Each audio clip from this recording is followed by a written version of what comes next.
अस्सलाम वालेकुम, welcome back to another vlog. कैसे हैं आप सब? उम्मीद है कि सब खैरियत से होंगे, ठीक ठाक होंगे।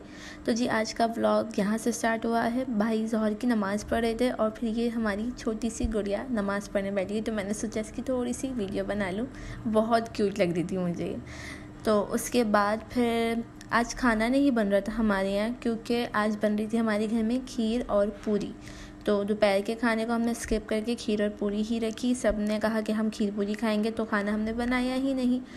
तो यहाँ पे खीर बना रही थी भाभी, तो मैंने उनसे बोला कि लाओ मैं आपकी हेल्प करवा देती हूँ। तो मैं यहाँ आ गई उनकी हेल्प करवाने और दूध को बॉईल कर लिया था, इसमें चावल भी डाल दिए थे और साथ ही साथ भाभी यहाँ पे मैदा गूंद रही थी पूरियों के लिए। और मुझे तो खीर के साथ पूरी अच्छी लगती है, क्योंकि मैं सिर्फ खीर नहीं खाती। आप लोग कमेंट करके बताइएगा किस किस को खीर के साथ पूरी अच्छी लगती है, क्योंकि विदाउट पूरी मुझे खीर बिल्कुल अच्छी नहीं लगती। और मेरे घर में जब भी खीर बनती है तो मेरा तो मस्ट है पूरी बनाना, चाहे मैं 2 पूरी का आटा गूंदूँ या 4 पूरी का, मगर मैं बनाती ज़रूर हूँ, क्योंकि मुझसे खीर ऐसे नहीं उतरती। तो बस यहाँ पे बन रही थी पूरियाँ और मैं बहुत बेसब्री से, जो कहते हैं ना इंतज़ार करना, मैं बस वो करी थी कि मैं खीर और पूरी खाऊं, क्योंकि अच्छी लगती है यार। सर्दियों में ऐसी चीज़ें बहुत अच्छी लगती हैं। तो बस यहाँ पे भाभी जल्दी जल्दी पूरियों का आटा गूंद रही थी और इस बीच हमारी लाइट भी चली गई थी। मतलब कि लाइट का जाना तो ज़रूरी है, एक तो गैस नहीं, ऊपर से लाइट भी नहीं, तो बहुत मुश्किल हो जाती है। लेकिन सर्दियां हैं तो इतना पता नहीं चलता। अभी तो गर्मियाँ आई नहीं, बस अल्लाह खैर करे आगे की क्या होगा। तो बहरहाल यहाँ पे मैं आ गई थी कैरमल बनाने, शुगर का कैरमल, क्योंकि मैं खीर में कैरमल ही डालती हूँ, उससे कलर भी अच्छा आता है और टेस्ट भी बहुत अच्छा आता है, ऐसा जैसे आपने खोया डाला हो। तो खीर तो रेडी हो गई थी, और जब भी खीर बनती है तो मैं ही कैरमल बनाती हूँ, क्योंकि मुझसे बहुत अच्छा बनता है अल्हम्दुलिल्लाह। तारीफ़ नहीं करी, मतलब एक है भाई, हाथ पे बैठी हुई चीज़ है। तो यहाँ पे मैं बस वही कैरमल बना रही थी। इसमें ना आपको बहुत सारा सब्र चाहिए होता है, बहुत सारा पेशेंस चाहिए होता है, जल्दबाजी बिल्कुल नहीं करनी होती, वरना आपका कैरमल जल के राख हो जाएगा।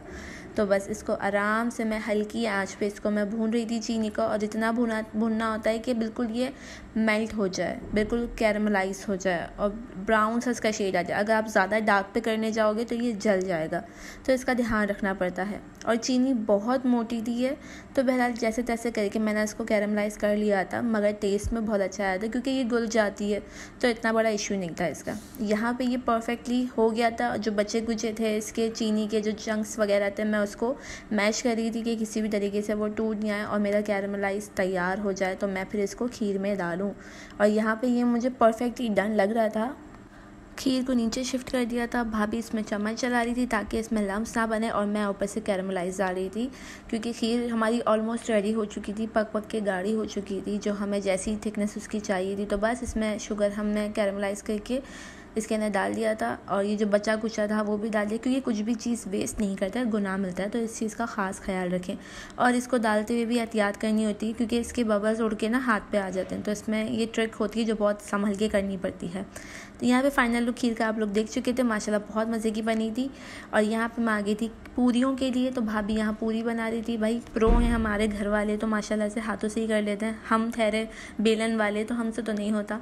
तो यहाँ भाभी ने जल्दी जल्दी पूरियाँ बनाई थी और आप ही ने उनको फ्राई किया था, और मैं वीडियो बना रही थी। मैं कुछ नहीं कर रही थी आज, क्योंकि आज मेरा कोई काम नहीं था। मैंने सिर्फ खीर जो थोड़ी बहुत थी अपने हाथ से खीर में वो किया जो मेरे को करना था, बाकी सब इन लोगों का काम था।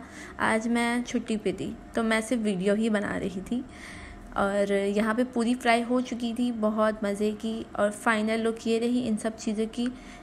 यहाँ पर भाभी कुछ बॉक्सेस तैयार कर रही थी, कुछ कटोरियाँ जिनको बांटनी थी, मतलब पड़ोस में, दोस्त यारों में जिनको देनी थी, हम लोगों ने उनकी कटोरियाँ बना दी थी, कुछ घर के लिए रख ली थी, और बाकी सारी हम लोगों ने इधर उधर सबके घर में पहुँचा दी थी। और ये प्लेट मेरी बनी थी, जो मैं इफ्तारी में खाने लगी थी, क्योंकि मेरा रोज़ा था, तो ये मैंने अपनी रेडी कर ली थी। और हमारी ये डॉली दुआ कर रही थी, ज़रा इसकी दुआ सुनिए और आमीन भी बोलिएगा।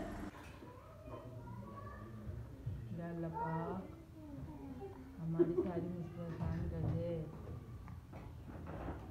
पप्पा बाबा को बहुत सारे पैसे दे। पप्पा बाबा को बहुत सारे पैसे दे। हमें मक्का मदीना बुला ले। हमने मक्का मदीना मक्का मदीना बुला ले। मदीना बाबा को भी बहुत सारे पैसे दे दे। आमीन आमीन।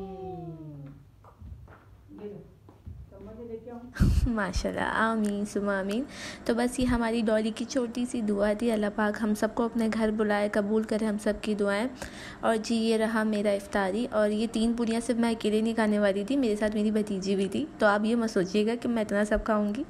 तो बस यहाँ रोज़ा खुल चुका था और इसके बाद हमने अपनी डॉली को तैयार कर दिया था, क्योंकि डॉली को बाहर जाना था इन मैडम को। तो बस ये तैयार होकर अपने बाबा के साथ बाहर जा रही थी और ये यहाँ पे मुझे हार्ट और किस दे रही थी। तो बस आज का ब्लॉग यहीं तक था। उम्मीद है कि आप लोगों को पसंद आया होगा। फिर मिलूँगी नेक्स्ट ब्लॉग में।